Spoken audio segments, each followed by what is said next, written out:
तर मित्रांनो, एका नव्या स्पेशल सुपर क्लासमध्ये आपले या स्वागत आहे आणि आज आपण या सुपर क्लासमध्ये इतर सुपर क्लाससारखेच अतिशय महत्त्वाचे जे काही क्वेश्चन्स कव्हर केलेले आहेत. येणाऱ्या प्रत्येक भरतीसाठी उपयुक्त असणारे प्रश्न असतील आणि त्यामुळे आपल्याला या सुपर क्लासला सुरूपासून शेवटपर्यंत नक्कीच पाहायचं आहे. ही सर्वात पहिली आपणा सर्वांची रिक्वेस्ट आहे. तसेच चॅनलवर तुम्ही नवीन आला असाल तर सबस्क्राईब लगेच करून घ्या अशाच प्रकारचे स्पेशल सुपर क्लास पुढेही एकदम फ्रीमध्ये पाहण्यासाठी.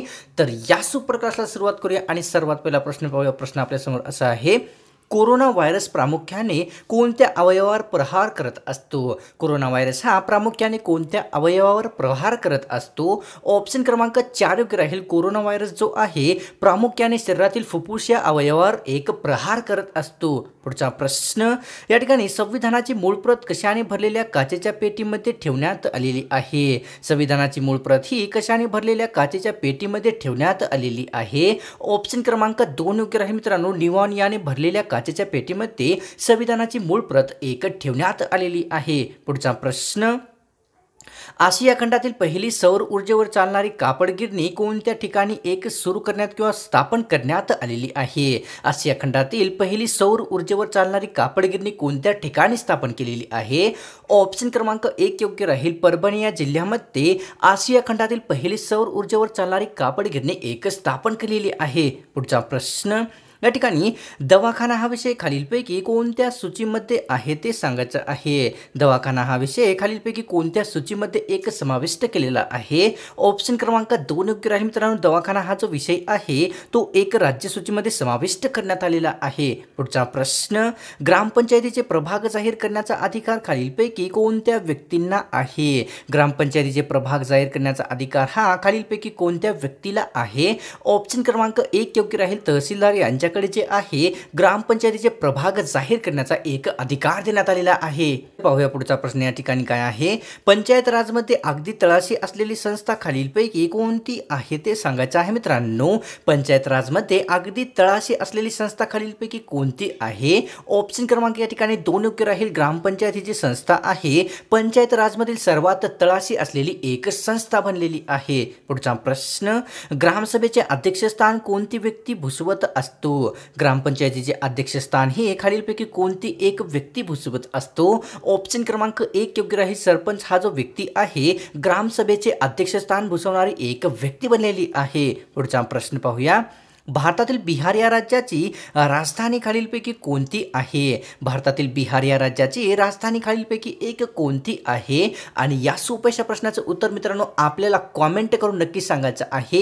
एक क्वेश्चनचं मी आपल्याला रोजच्या सुपर क्लास सारखा याही सुपर क्लासमध्ये विचारलेलं आहे. उत्तर येत असेल तर नक्कीच कॉमेंट करा, कारण ज्यांनाही उत्तर येत नाही ते सर्व विद्यार्थी जे आहेत कॉमेंट सेक्शनला व्हिजिट करून नक्कीच उत्तर पाहतील जर आपण दिले तर. त्यामुळे नक्कीच कॉमेंट करा. पाहूया पुढचा प्रश्न आपल्यासमोर या ठिकाणी काय आहे. कांगारू घाट राष्ट्रीय उद्यान भारतातील कोणत्या राज्यात आहे? कांगारू घाट राष्ट्रीय उद्यान हे भारतातील कोणत्या राज्यात आहे? ऑप्शन क्रमांक 4 योग्य राहील. भारतातील छत्तीसगड हे जे राज्य आहे या राज्यामध्ये कांगारू घाट राष्ट्रीय उद्यानाची एक स्थापना करण्यात आलेली आहे. पुढचा प्रश्न, भारत कोणत्या वस्तूचे सर्वात जास्त प्रमाणामध्ये आयात करत असतो? भारत हा खालीलपैकी कोणत्या वस्तूचे सर्वात जास्त प्रमाणामध्ये एक आयात करत असतो? ऑप्शन क्रमांक 2 योग्य राहील. भारत जो आहे इंधनाची एक सर्वात जास्त प्रमाणामध्ये आयात करत असतो. पुढचा प्रश्न, कोतवालाची नेमणूक करण्याचा अधिकार खालीलपैकी कोणत्या व्यक्तींना आहे? कोतवालांची नेमणूक करण्याचा अधिकार हा खालीलपैकी कोणत्या व्यक्तीकडे आहे? ऑप्शन क्रमांक 1 योग्य राहील. तहसीलदार यांच्याकडे जे आहे कोतवालाची नेमणूक करण्याचा एक अधिकार देण्यात आलेला आहे. पुढचा प्रश्न, हारटोक समिती ही कशाशी संबंधित असलेली समिती होती? हारटोक समिती ही खालीलपैकी कशाशी संबंधित असलेली एक समिती होती? ऑप्शन क्रमांक या ठिकाणी मित्रांनो 2 योग्य राहील. हारटोक समिती जी आहे ती शिक्षणाशी संबंधित असलेली एक समिती नेमण्यात आलेली होती. पुढचा प्रश्न, देशी भाषिक कायदा हा कशावर नियंत्रण ठेवण्यासाठी संमत करण्यात आलेला होता ते सांगायचं आहे. देशी भाषिक कायदा हा खालीलपैकी कशावर नियंत्रण ठेवण्यासाठी एक संमत करण्यात आलेला आहे? तर या ठिकाणी ऑप्शन क्रमांक मित्रांनो आपल्यासमोर 2 योग्य राहील. देशी भाषिक जो कायदा आहे वृत्तपत्रावर नियंत्रण करण्यासाठी एक संमत करण्यात आलेला होता. पुढचा प्रश्न, देशी भाषिक वृत्तपत्र कायदा कोणत्या भाषेतील वृत्तपत्रावर निर्बंध घालण्यासाठी संमत करण्यात आलेला आहे? देशी भाषिक वृत्तपत्र कायदा हा कोणत्या भाषेतील वृत्तपत्रावर निर्बंध घालण्यासाठी एक संमत करण्यात आलेला होता? ऑप्शन क्रमांक 1 योग्य राहील. देशी भाषिक वृत्तपत्र कायदा जो आहे तो फक्त भारतीय भाषेतील वृत्तपत्रावर निर्बंध घालण्यासाठी एक सुरू करण्यात आलेला होता. पुढचा प्रश्न, भारतीय संविधानाने दयेचा अधिकार खालीलपैकी कोणत्या व्यक्तींना दिलेला आहे? भारतीय संविधानाने दयेचा अधिकार खालीलपैकी कोणत्या एका व्यक्तींकडे दिलेला आहे? ऑप्शन क्रमांक 4 योग्य राहील. भारतीय राष्ट्रपती यांच्याकडे संविधानाने दयेचा अधिकार एक बहाल केलेला आहे. पुढचा प्रश्न पाहूया. भारतीय राष्ट्रपतींना दयेचा अधिकार कोणत्या कलमाअंतर्गत देण्यात आलेला आहे? भारतीय राष्ट्रपतींना दयेचा अधिकार कोणत्या कलमाअंतर्गत एक बहाल करण्यात आलेला आहे? तर ऑप्शन क्रमांक या ठिकाणी मित्रांनो 1 योग्य राहील. कलम 72 नुसार जे आहे भारतीय राष्ट्रपतींना दयेचा अधिकार एक बहाल करण्यात आलेला आहे. मित्रांनो, अनअकॅडमी आपल्यासाठी अत्यंत महत्त्वाची MPSC mega combat test series घेऊन आलेली आहे. जर आपण ही एक्झाम दिली किंवा टेस्ट सिरीज दिली तर आपल्याला 10 लाखापेक्षा जास्त स्कॉलरशिप मिळू शकते. 50 लकी विद्यार्थ्याला या ठिकाणी अमेझिंग प्राइजेस देखील दिले जातील, जसे की Samsung mobile, JBL headphone, Google home mini तसेच Amazon वाउचर देखील या ठिकाणी प्रोव्हाइड केले जातील. जर आपण रँक 1 ते 3 मध्ये आल्या तर या ठिकाणी आपल्याला 100% स्कॉलरशिप मिळू शकते. जर आपण रँक 2 ते 10 मध्ये आल्या तर 75% स्कॉलरशिप मिळू शकते. तसेच आपण 11 ते 50 या रँकमध्ये आल्या तर 50% पेक्षा जास्त स्कॉलरशिप आपल्याला मिळू शकते. आणि शेवटी म्हणजे मित्रांनो, आपण 51 ते 150 च्या रँकमध्ये आला तर 25% स्कॉलरशिप आपल्याला अनअकॅडमी देऊ शकते. आणि मित्रांनो, या टेस्ट सिरीजमध्ये 60 क्वेश्चन्स आपल्याला विचारले जातील. 60 मिनिटाचा टाइम असेल आणि ही जी टेस्ट सिरीज आहे 23 जानेवारीला 10 वाजता सकाळी होणार आहे. मित्रांनो, आपण जर या टेस्ट सिरीज मध्ये एनरोल करू इच्छित असाल तर याचा लिंक आपल्याला या व्हिडिओच्या डिस्क्रिप्शन मध्ये दिलेला आहे. आपण जर एनरोल करत असाल तर exam10 हा कोड जरूर यूज करायचा आहे, ज्यामध्ये अनअकॅडमी आपल्याला 10% डिस्काउंट लगेच देईल.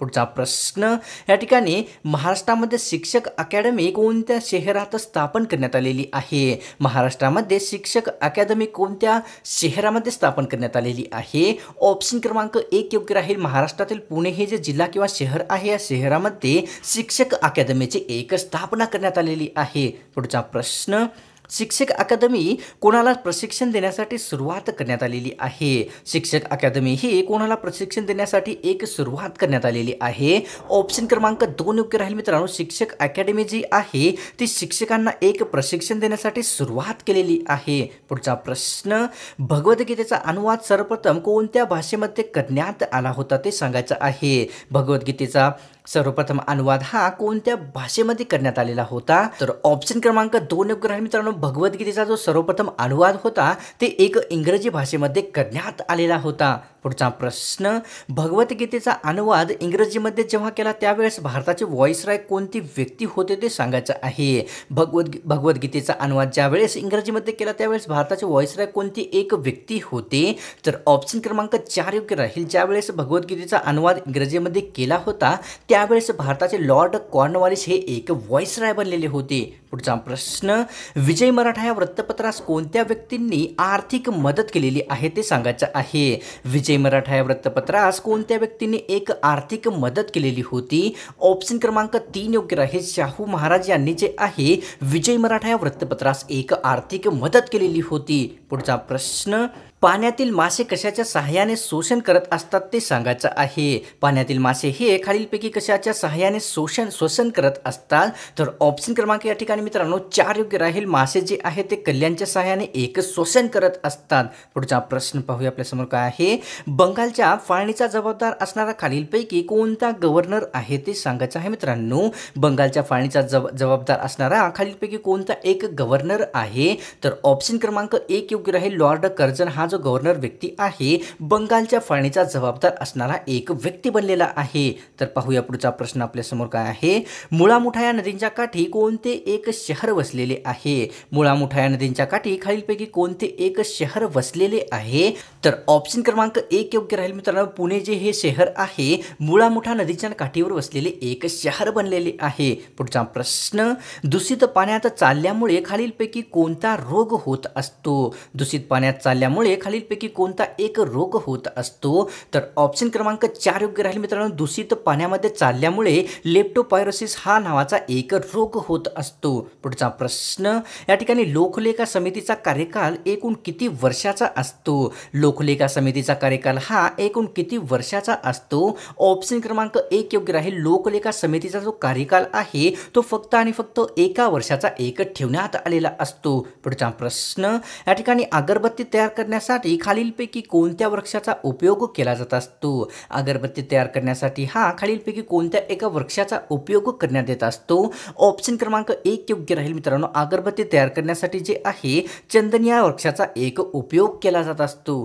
पुढचा प्रश्न, बांबू या वृक्षाचा उपयोग खालीलपैकी काय बनवण्यासाठी केला जात असतो? बांबू या वृक्षाचा उपयोग हा खालीलपैकी काय एक बनवण्यासाठी करण्यात येत असतो? ऑप्शन क्रमांक 2 योग्य राहील. बांबू हे जे वृक्ष असते यांचा उपयोग कागद बनवण्यासाठी एक करण्यात येत असतो. पुढचा प्रश्न, पंडित नेहरू व अब्दुल कलाम आझाद यांना कोणत्या चळवळी दरम्यान अटक करण्यात आलेली होती? पंडित नेहरू व अब्दुल कलाम आझाद यांना खालीलपैकी कोणत्या चळवळी दरम्यान एक अटक करण्यात आलेली होती?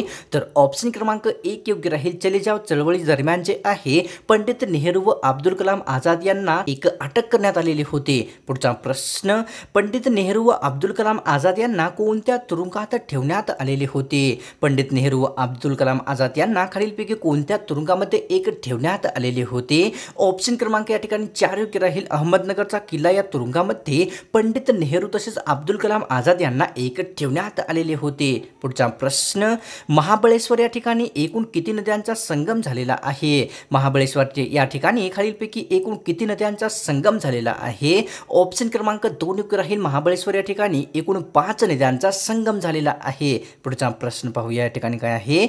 इंदिरा गांधी या भारतरत्न पुरस्कार मिळवणाऱ्या कितव्या क्रमांकाच्या महिला व्यक्ती बनलेल्या होत्या ते सांगायचं आहे मित्रांनो. इंदिरा गांधी ह्या भारतरत्न पुरस्कार मिळवणाऱ्या कितव्या क्रमांकाच्या एक महिला व्यक्ती बनलेल्या आहेत? ऑप्शन क्रमांक 1 योग्य राहील.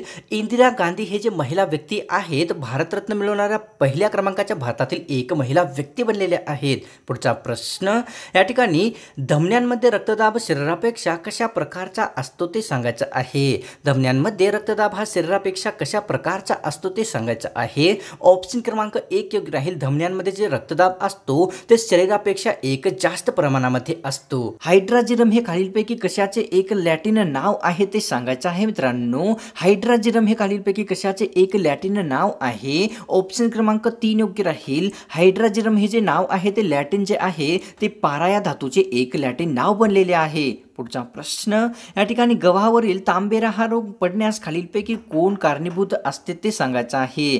गव्हावर तांबेरा रोग पडण्यास खालीलपैकी काय कारणीभूत असते? ऑप्शन क्रमांक 1 योग्य राहील. गव्हावर तांबेरा रोग पडण्यास या ठिकाणी पक्षिनिया हे एक कारणीभूत बनलेले असते. पुढचा प्रश्न, पक्षिनिया हा खालीलपैकी कशाचा प्रकार आहे? पक्षिनिया हा खालीलपैकी कशाचा एक प्रकार आहे? ऑप्शन क्रमांक 1 योग्य राहील. पक्षिनिया हा जो आहे तो कवकाचा एक प्रसिद्ध प्रकार बनलेला आहे. पुढचा प्रश्न पाहूया.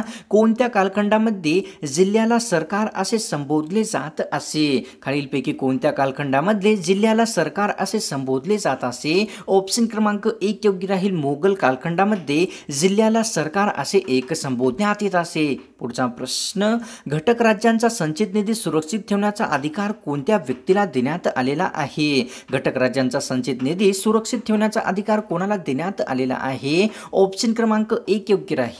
घटक राज्याचा जो संचित निधी आहे त्यांना सुरक्षित ठेवण्याचा जो अधिकार आहे तो राज्यपाल यांच्याकडे एक सोपवण्यात आलेला आहे. इंडियन बॉयज असोसिएशनची स्थापना खालीलपैकी कोणत्या महिलेने केलेली आहे? इंडियन बॉयज असोसिएशनची स्थापना खालीलपैकी कोणत्या महिलेने केलेली आहे? ऑप्शन क्रमांक मित्रांनो 2 योग्य राहील. ॲनी बेझंट यांनी इंडियन बॉयज असोसिएशनची एक स्थापना केलेली होती. पुढचा प्रश्न, बौद्ध धर्माची दुसरी परिषद कोणत्या ठिकाणी भरली होती ते सांगायचं आहे. बौद्ध धर्माची दुसरी परिषद खालीलपैकी कोणत्या ठिकाणी भरलेली होती? ऑप्शन क्रमांक 2 योग्य राहील. वैशाली या ठिकाणी बौद्ध धर्माची दुसरी परिषद एक भरवण्यात आलेली होती. पुढचा प्रश्न, पंडिता रमाबाई यांनी सेवा सदन या संस्थेची स्थापना कोणत्या ठिकाणी केली होती ते सांगायचं आहे. पंडिता रमाबाई यांनी सेवा सदन या संस्थेची स्थापना कोणत्या ठिकाणी केलेली होती? ऑप्शन क्रमांक 2 योग्य राहील. पंडिता रमाबाई यांनी सेवा सदन या संस्थेची जी स्थापना आहे ते पुणे या ठिकाणी एक केलेली होती. पुढचा प्रश्न, विठ्ठल रामजी शिंदे यांना खालीलपैकी कोणत्या नावाने ओळखले जात असते? विठ्ठल रामजी शिंदे यांना खालीलपैकी कोणत्या एका नावाने ओळखले जात असते? ऑप्शन क्रमांक 2 योग्य राहील. विठ्ठल रामजी शिंदे यांना महर्षी या नावाने एक ओळखण्यात येत असते. तर मित्रांनो, आजची ही स्पेशल सुपर क्लास आपल्याला कशी वाटली? मला तर नक्कीच ही गॅरंटी आहे की आपल्याला ही सुपर क्लास आवडलीच आहे आणि त्यामुळे आपल्याला या सुपर क्लासला एक लाईक तर नक्कीच करायचं आहे. तसेच चॅनलवर तुम्ही नवीन आला असाल तर सबस्क्राईब लगेच करून घ्या अशाच प्रकारचे स्पेशल सुपर क्लास पुढेही एकदम फ्रीमध्ये पाहण्यासाठी. तर मिळतो एका नव्या स्पेशल आणि फ्रेश सुपर क्लासमध्ये.